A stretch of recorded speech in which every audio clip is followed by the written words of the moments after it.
We pray that these talks will come. Good morning and welcome to a special and a great morning edition of Morning Brew But Black. Listen, we getting right into it. We're listening to the General Assembly right now. They're holding an emergency special session on Ukraine. Who is the General Assembly? Oh, that's the United Nations. Oh, we got a problem. We got a problem. This little area right here, we got a problem. We got a real problem. Hey, good morning, and I'm your lovely host, the Black Girl Magic Master herself, Chakila. And what we got to get into it because y'all, we are facing Putin threatened a nuclear attack. Now, who's taking Putin serious? I'm taking Putin serious. I don't know. I wish I had some kind of power, but for real, as I'm watching this General Assembly come down with it, they might think that he got nuclear capabilities that he is not shy about using. Y'all, it's time for you to turn on your news. Turn on your favorite news broadcast. I need you to start watching this. It's going down in real time. And I know that the inflation is taking your mind off of stuff. I know that the cost of things, especially gas, has made you go, what's really good? What's really good? Well, it's the last day of Black History Month. And I'm going to tell you, this has been memorable, to say the least.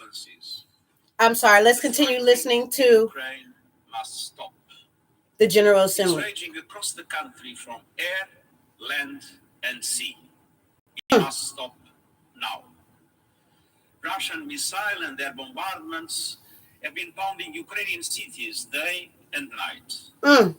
The capital, Kyiv, is encircled from all sides. That's not good. In the face of the continuing attacks, Kyiv's 3 million residents are being forced to seek safety in their homes, improvised bomb shelters, and the city's... This is not good. This is not good. The Ukrainian government has distributed a meaningful number of arms to the population with the stated objective to participate in the defense of the country. According to UNHCR, 500,000 Ukrainians have fled across the country's borders. Oh, I heard that some people wasn't being able to get through, especially the black and the brown. What's up with that? Y'all heard that too? Y'all heard that too? That they wasn't letting the black Russians out? Did y'all see that? Or they wouldn't let the black Ukrainians or whatever get the black Croatians go? Y'all see that? Enough is enough. Soldiers need to move back to their barracks, and leaders need to move to peace. Civilians must be protected. International humanitarian and human rights law must be applied. We're listening to the General Assembly make a special announcement about sanctions on Ukraine. This is we're watching history. We're listening to history. Must be respected in line with General Assembly resolutions. Mr. President, we are facing a tragedy for Ukraine, but also a major regional crisis with potentially disastrous implications for us all. Yesterday, Russian nuclear forces were put on high alert. This is a chilling development. The mere idea of a nuclear conflict is simply inconceivable. Nothing can justify the use of nuclear weapons. Mr. President, we face what could easily become Europe's worst humanitarian and refugee crisis in decades, with the numbers of refugees and internally displaced multiplying by the minute. I am grateful for the compassion, generosity, and solidarity of Ukraine's neighbors who are taking in those seeking safety. It is important that this solidarity is extended without any discrimination based on race, religion, or ethnicity. The neighboring countries will need all our support in the days and weeks to come. The United Nations will continue to assist with these efforts. Mr. President, on Saturday, I spoke with President Zelensky and assured him that the United Nations would not abandon the Ukrainian people and conveyed our determination to enhance humanitarian assistance. Even before the events of the past week, the UN was providing some 3 million people on both sides of the contact line with humanitarian assistance. The United Nations is now working 24/7 to access humanitarian needs and scale up the delivery of life-saving support to many more people desperate for protection and shelter. Stick a pin in that. Women and children, 24 times 7. People, and those with disabilities. We are fully committed to staying and delivering for everyone affected by this deadly conflict across the country. Some of our personnel are expanding existing programs, and others are preparing new operations to get help to those who need it fast. I want to highlight 3 concrete actions. First, I've allocated $20 million from the Central Emergency Response Fund to support emergency operations along the contact line in the eastern oblasts of Donetsk and Luhansk and in other parts of the country. These will allow us to help more vulnerable people get the basics, shelter, food, water, and health care as soon as possible. Second, I've appointed Amin Awad as the UN Crisis Coordinator for Ukraine. He will liaise with the government and with all relevant actors on the ground, supported by the resident humanitarian coordinator and the UN country team. At the same time, we are bringing together partners in and outside the country and surging personnel into the country.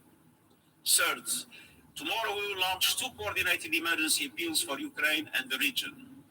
One that addresses escalating humanitarian needs inside the country, including rising internal displacement, and another that responds to the needs of people crossing international borders to seek refuge in countries neighboring Ukraine.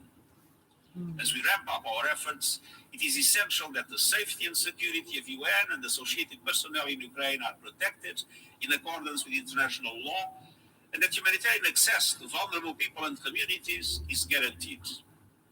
I call on all sides to uphold their obligations to allow freedom of movement of humanitarian personnel and to facilitate safe, rapid, and unimpeded passage of humanitarian relief. I also urge the international community to mobilize in support of our funding appeals to address the needs of all those displaced by this crisis, as well as other vulnerable groups whose numbers will only grow as the fighting escalates.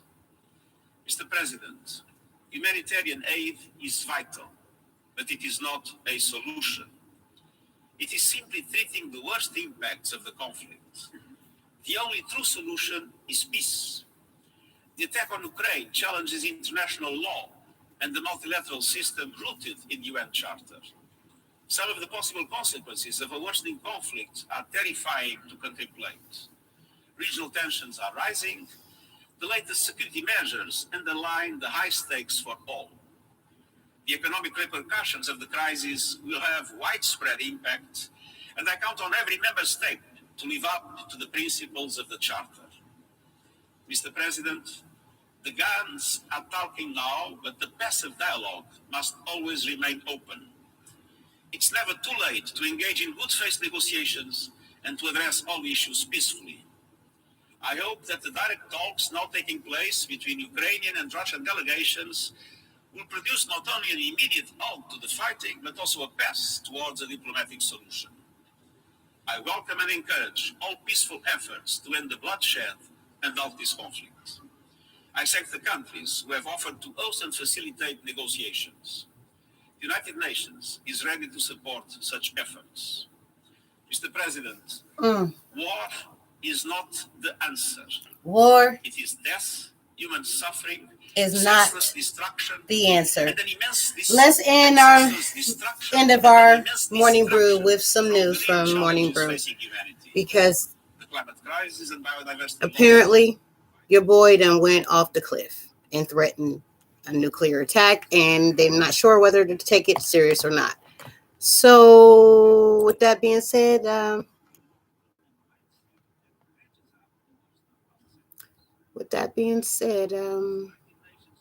like I said, let's look at some let's look at the social media war. How about that? Let's talk about that before we end this morning brew but black.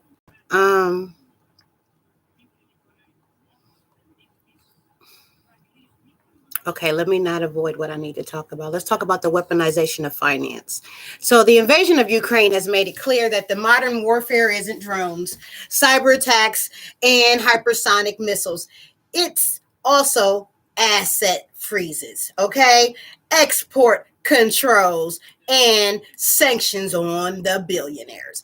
high finance has become a prominent weapon in the West's confrontation with Russia. And over the weekend, Western leaders rolled out the financial equivalent of the bazooka, announcing new economic penalties on Russia, basically the type of which have only been applied to hostile regimes like Cuba, Iran, and Afghanistan.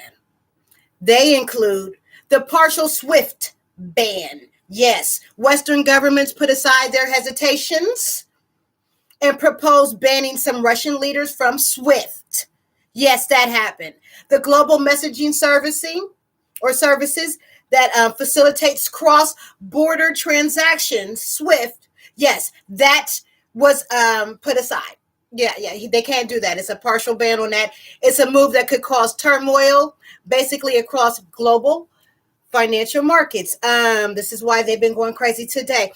Targeting the oligarchs, we are doing this. A task force is being created to go after the prized luxury assets, basically cars, yachts, homes. Who doesn't like to see a good yacht getting taken away?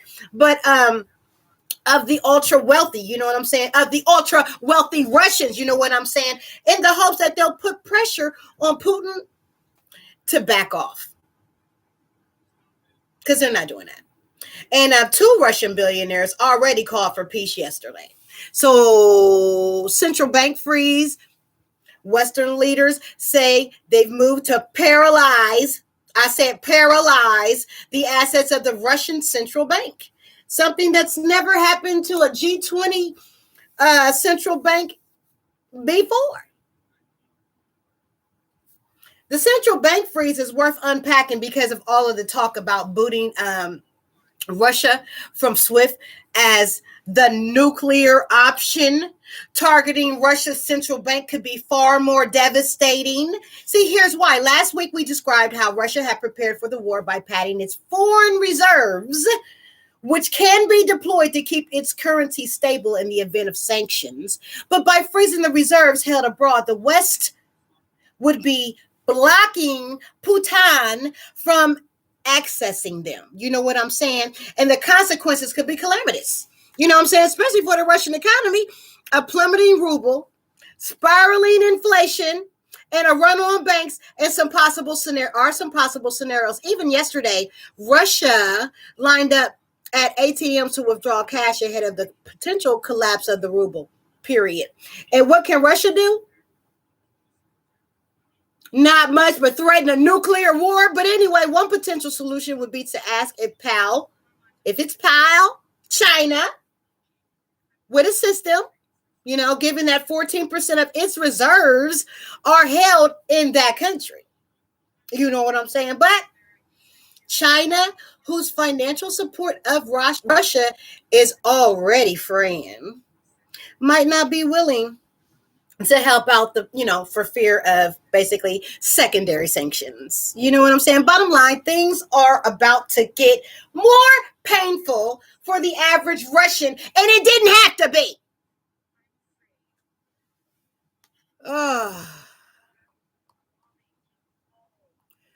Also, in like I said, in Morning Brew News, you know what I'm saying? There's a war for the social media age. You know what I'm saying? Listen to this by Scott Bixby. For no reason. Here are some yachts owned by Russian billionaires in their current locations. On Twitter. Your boy posted that on Twitter. It was 11,000 retweets. 1,300 quote tweets. And you already know it's 30,000 likes on that bad boy. Even as Russia and Ukraine forces battle in the physical world, a substantial amount of the world is being meticulously documented on and profoundly influenced by internet platforms. Come on with it. What you watching right now? You watching me on what? An internet platform. Thank you, YouTube. But anyway, privacy lawyer Whitney Merrill detailed some examples in a thread. This is what he said. Wikipedia. Listen. So this amateur historians are chronicling the war in the real time on Wikipedia. The 2022 Russian invasion of Ukraine article, which didn't exist until last week, has had well over 400 contributors since the conflict began and runs over 12,000 words, right? Crowdsourcing aid, okay? On Saturday, Ukraine's Twitter account solicited crypto donations for the war effort by posting the addresses of 2 crypto wallets. It resulted in more than $10.2 million worth of donations as of yesterday, including a $1.86 million from the sale of an NFT. Okay. Then you had the knowledge sharing. Experts on urban warfare have been dishing out advice to Ukrainian civilians with no military training. The first recommendation was go out and build obstacles in the streets.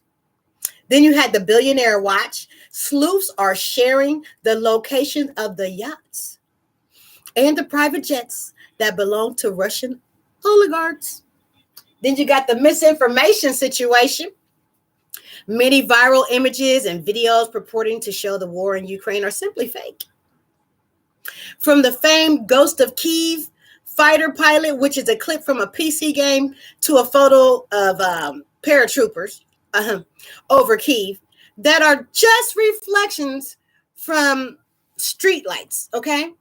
Then you got the waging of meme wars, right? Users are sharing anti-Putin memes, remixes of Ukrainian President Vladimir Zelensky's speeches, and tactical shift posting from Ukrainian soldiers to rally support. Yo, it's just been going down on the social media. You know what I'm saying? In the week ahead, listen, the U.S. Progress Report, President Biden will deliver his first State of the Union tomorrow night. A speech he's probably had to rewrite a bunch of times since Putin has invaded Ukraine. Besides addressing his administration's response to Europe's largest ground war since World War II, he'll talk about the path out of the pandemic, his strategy for combating inflation, and ways to revive the Build Back Better agenda, which we need to conversate on immediately. And we ain't going to even start on the whole voting rights legislation. John Lewis, listen, he left a lot of us behind, and we expect to see it done.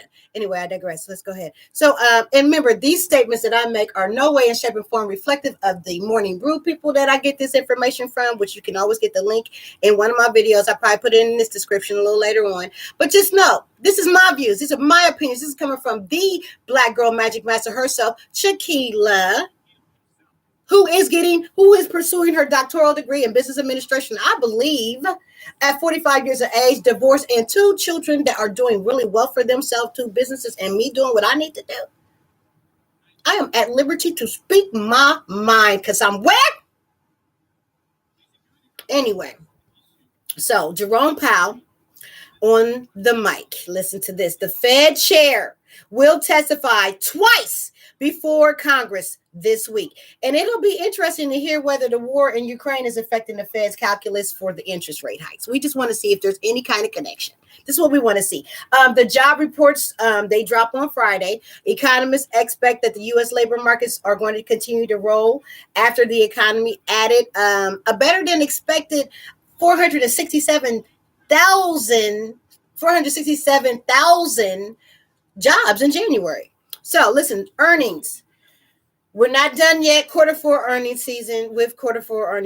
Basically, companies including Lucid, Salesforce, Target, Domino's, Wendy's, AMC, Costco, Sweetgreen will release their financials for the previous quarter. Everything else, Mardi Gras is on too. What is today? Oh, Mardi Gras is on Tuesday, and New Orleans is mostly going all out. The following day is Ash Wednesday. What else and everything else? Oh, the Batman comes out on Friday. And yes, Some people already have tickets. And make sure that y'all don't forget that it's Employee Appreciation Day on Friday. This has been your Morning Brew, but black. And I'm going to tell you right now. Remember, Employee Appreciation Day is subjective because a lot of us have decided to have a job and own a business. This is what I behoove all of my clients and all my future clients to think and keep in mind. Please have a job and have your own business. Please do not just work at that job and expect for some appreciation. That has been your Morning Brew. Like I said, love, peace, and hair grease. I love y'all. Keep up the good work. We'll talk later. Oh, yeah. Don't forget to follow me on my website, blackgirlmagicmastersllc.com, and all of my little handles and everything. You know, I am at Keela Shaquila on IG. I'm at The Birthday Lady on TikTok. I am at Black Girl Magic Masters on TikTok as well. All right, see you guys. Love, peace, hair grease. I hope y'all be able to y'all need to go back and listen to the General Assembly. I'm going to finish listening to them because they're telling them right now we need to do special sanctions. And like I said, that whole making sure that SWIFT is not something that's available to them anymore.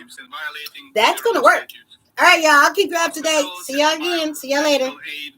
Brigades are also targeted by the Russian shelling and the sabotage groups working in Ukraine cities and towns.